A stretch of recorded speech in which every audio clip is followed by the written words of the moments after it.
tell my mom, I said, yeah, I have to go to Birmingham. She was like, where is that? Birmingham, Alabama? No. Dwight, thank you for speaking to the IAAF. We've spoken to you many times because you have been an international top-class athlete for 10 years. If you started in 2003 at the World Indoor Championships, we're now in 2013, heading for another World Championships, an outdoor one in Moscow. Let's just start with that. I mean, what keeps you motivated? Well, what really keeps me motivated, Connie, is the fact that, I can potentially make history by winning a 5th World Championship. And I really wanted to end my career last year at the Olympics in London, but unfortunately I sustained an Achilles injury. So now I think it's just my fate to make history and to go out here and give it a go. When you look back at a 10-year career of being at top of your game at IAAF Championships, is there an overriding memory? Is there one moment in time, or even a couple of moments in times in those 10 years that just warm your heart?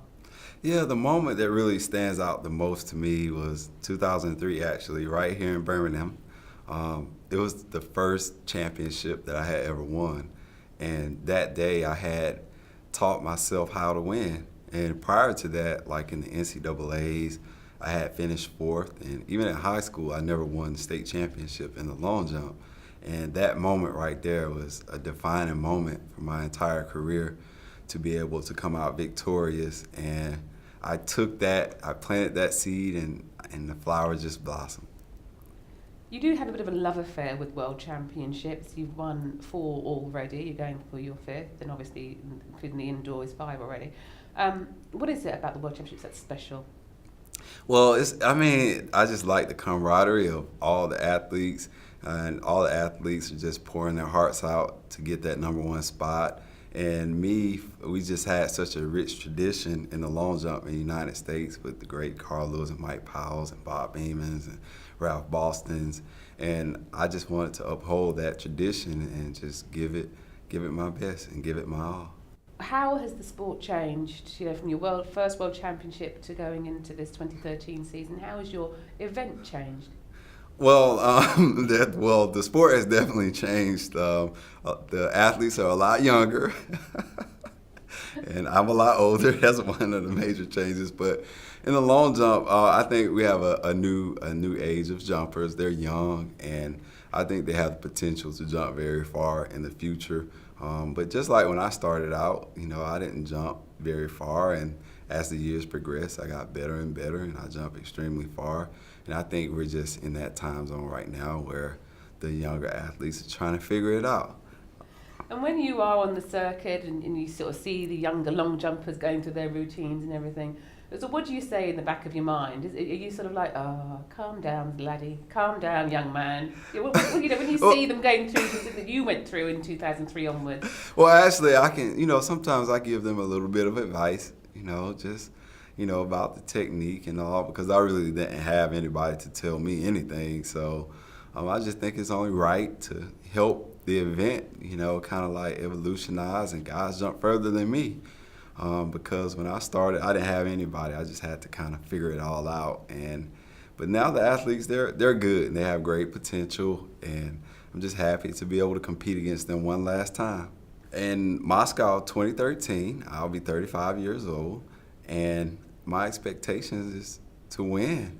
I'm a very optimistic person, and although my seasons haven't been going as I planned, I still know in my heart that I'll be prepared and ready to defend that title. It'll definitely be the last year that I compete at the World Championships, and the last year that I'll compete in the sport that I love the most. Wow. How has that affected your season leading up? Does it give it a different feel? Is your whole, when you're on the circuit, when you're going to competitions, you're warming up, heading towards Moscow, is it a completely different emotion than other years? Yeah, really it is. The emotions this year, just traveling the circuit and just seeing all the new people and just it's just really emotional because the sport is sentimental in itself because it's something that I enjoy and love the most, and to know that that chapter is coming to an end is, I mean, it's hard to explain. It almost brings tears to my eyes, but it's something that I feel like, is necessary, and I'm excited about the next phase of my life. If you were to, if there was a young person standing there and you had to explain to them, why you've dedicated 10 years of your life to long jumping, to jumping in a sandpit, what would your explanation be to them? My explanation would be to a young person as to why I competed a decade in the sport. It's because I love track and field. I've been doing it since I was 10 years old, and I wasn't the best, and I just worked hard, and I think it's just a testimony in life itself. If you dedicate your time, you work hard, you'll realize your potential, and ultimately you could even realize your own dreams. They'll come to fruition. So for me, I was so happy to just be able to do this and meet a lot of great people, travel abroad, travel all over the world.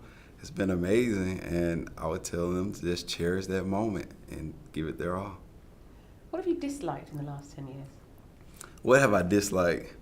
Well, all the hard training, the injuries, definitely the injuries. I mean, you just can never forecast an injury, but in the same breath, the injuries make you stronger, and it makes you prepare better. And so outside of that, I mean, there's nothing you just couldn't like about track and field. Have you had a favorite world championships? My favorite ultimately is Birmingham because it's the first one I won, the most sentimental. And outdoors? And outdoors, probably Berlin because I had been counted out because I didn't make the Olympic team in 2008. And it's kind of like I reinvented myself and came back stronger than ever. So definitely Berlin.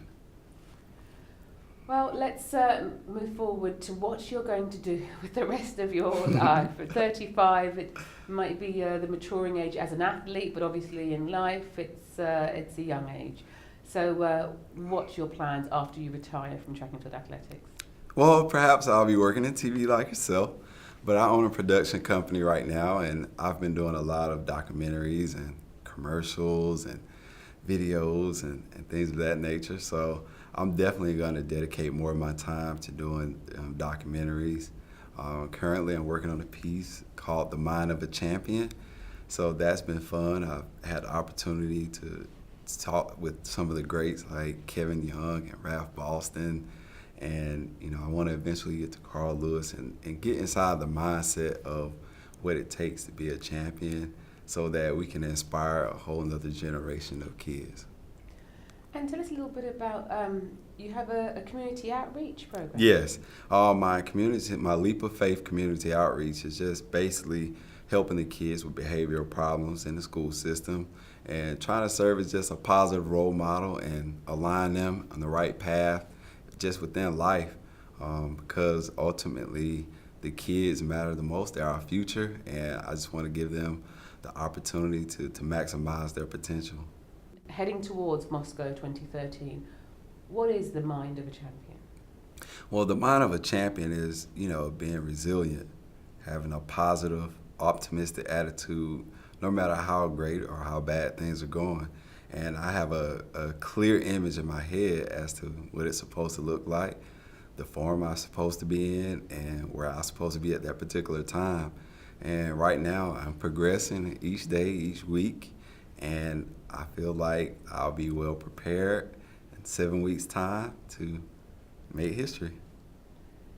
And when you are standing on top of that podium in, Moscow, the World Championships, and it's the last time, and the American anthem is playing, describe what you think your emotions will be like. Well, maybe for the first time, I may be on there crying like a baby to be on top of the podium in Moscow and coming out victorious one last time. That would be a great storybook ending, right?